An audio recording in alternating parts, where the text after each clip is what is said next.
Hello నమస్తే, welcome to our channel. నేను హిమాకృష్ణ. ఈ రోజు నాతో పాటు ప్రముఖ సీనియర్ జర్నలిస్ట్ దుర్గా వడ్లమాని గారు ఉన్నారు. మేడంతో మాట్లాడదాం. నమస్తే మేడం. నమస్తే అండి. మేడం, అమెరికాలో పోలీసుల నిర్లక్ష్యం వల్ల మన తెలుగు విద్యార్థిని జాహ్నవి కందుల ఆ కేసు అనేది, ఆ మృతి చెందిన కేసు అనేది, దానివల్ల కీలక పరిణామాలు బయటకు వచ్చాయి. సో ఆవిడ కుటుంబానికి కూడా పరిహారం చెల్లించాలి అని చెప్పు సియాటిల్లో ఒప్పందం కుదుర్చుకుంది అని కూడా వార్తలు వస్తున్నాయి. దీన్ని ఎలా చూడొచ్చు అంటారు? మొట్టమొదటి అసలు అంటే సాధారణంగా అమెరికాలో ఎవరికి వాళ్ళు చాలా జాగ్రత్తగా ఉంటారు. ఇలాంటి యాక్సిడెంట్ జరిగితే ఏమవుతుందంటే పరిహారం చెల్లించాలి. అది మీకు ఇన్సూరెన్స్ కంపెనీలు చెల్లిస్తాయి సాధారణంగా. అయితే ఇక్కడ జరిగింది ఏంటంటే, ఇది పోలీస్ వాహనం తగిలి అమ్మాయి చచ్చిపోయింది. అవును, రోడ్డు క్రాస్ చేస్తుంటే. సో 2021లో ఆవిడ చదువుకోవటానికి వెళ్ళారు జాహ్నవి అనే అమ్మాయి కర్నూలు నుంచి. తర్వాత 2023 జనవరి 23న ఈ యాక్సిడెంట్ జరిగిందని తెలుస్తోంది. జనవరి అంటే ఇప్పుడు 3 ఏళ్ళు అయిపోతుంది. అవును, 3 ఏళ్ళు అయింది మొన్న 23కి.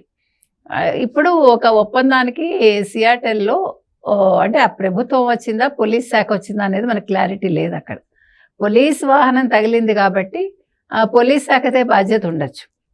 ఎందుకంటే అక్కడ చాలా స్ట్రిక్ట్గా ఉంటాయి రూల్స్. సో 260 కోట్లకు ఒప్పందం జరిగింది. అసలు ఇంకా చాలా ఎక్కువ వస్తుంది కూడా అక్కడ. అంటే సాధారణంగా చెప్తున్న అమెరికా సిస్టంలో, అమెరికాలో ఉండే రూల్స్ అట్లా ఉంటాయి. ఇప్పుడు వాళ్ళ కుటుంబానికి అమ్మాయి జాహ్నవి చనిపోయాక, కందుల జాహ్నవి ఆవిడ వాళ్ళ కుటుంబానికి ఇవ్వటానికి వాళ్ళు అగ్రిమెంట్ చేసుకున్నారని తెలుస్తోంది. అయితే సాధారణంగా ఇక్కడ మనం మామూలుగా పోలీస్ శాఖని మనం అభినందిస్తాము. కానీ ఇక్కడ బాధాకరమైన విషయం ఏంటంటే, అమ్మాయి చనిపోయాక అప్పట్లో ఆ కెవిన్ అని ఒక పోలీస్ అధికారి చేసిన వ్యాఖ్యలు ఏవైతే ఉన్నాయో బాధపడాల్సిన విషయం అన్నమాట. అంటే ఏముంది, ఒక సాధారణ వ్యక్తి చనిపోయింది అంటే ఒక ఇండియన్ అని అన్నాడా, లేదు మామూలుగా ఒక రోడ్డు దాటుతూ అమ్మాయి చచ్చిపోయింది అన్నాడా, ఆయన వ్యాఖ్యలు ఎలా తీసుకోవాలో మనకు తెలియదు. కానీ అంటే ప్రాణానికి విలువ లేదు అన్నట్టుగా అవును, ప్రాణం ఎవరిదైనా ఒకటే. అవును, ఇప్పుడు చిన్న పక్షికి ఏదైనా తగిలినా మనం వెలువెల్లాడిపోతాం. అలాంటిది మనిషి ప్రాణం ఇంకా ఇది కదా. ఇప్పుడు ఆ తల్లిదండ్రులకి ఎంత బాధ అది. సో ఏది ఏమైనా ఇవాళ అమ్మాయి చనిపోయాక తల్లిదండ్రుల్ని చాలా అంటే ఉన్నత స్థానానికి తీసుకెళ్తోంది. మామూలుగా కూతురు బతికుండాలని ఏ తల్లిదండ్రి అయినా కోరుకుంటారు, డబ్బు కోసం ఆశించరు. కానీ ఇది ఊహించని ఒక పరిణామం కాబట్టి వాళ్ళని చాలా ధనవంతులు చేస్తోంది అమ్మాయి అని అనుకోవాలి మనం. ఏది ఏమైనా పాప అమ్మాయి అలా చనిపోవటం అనేది విచారకరం అండి. కానీ ఆ చనిపోయిన దానికి కాంపెన్సేషన్ వస్తోంది అనేది మనందరం కూడా ఆనందించాల్సిన విషయం. మనకి భారతదేశంలో కొడతారు, వెళ్ళిపోతారు. నిన్న నా కళ్ళ ముందే ముగ్గురు ఎక్కారనమాట ఒక పెద్ద బైక్ అది.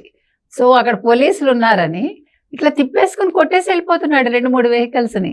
అంటే తను తప్పించుకోవటం అనేది ముఖ్యం తప్ప పక్కన వెహికల్ ని కొడుతున్నాను వాళ్ళ వెహికల్ పాప వాళ్ళు ఏం చేయాలో ఆ పోలీస్ పరిగెట్టుకుని వస్తున్నాడు, ఈయన తురుమని వెళ్ళిపోయాడు అంటాను చూడండి, అట్లా వెళ్ళిపోయాడు.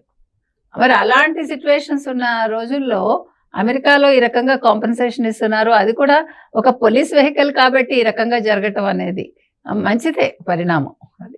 Thank you madam. Thank you.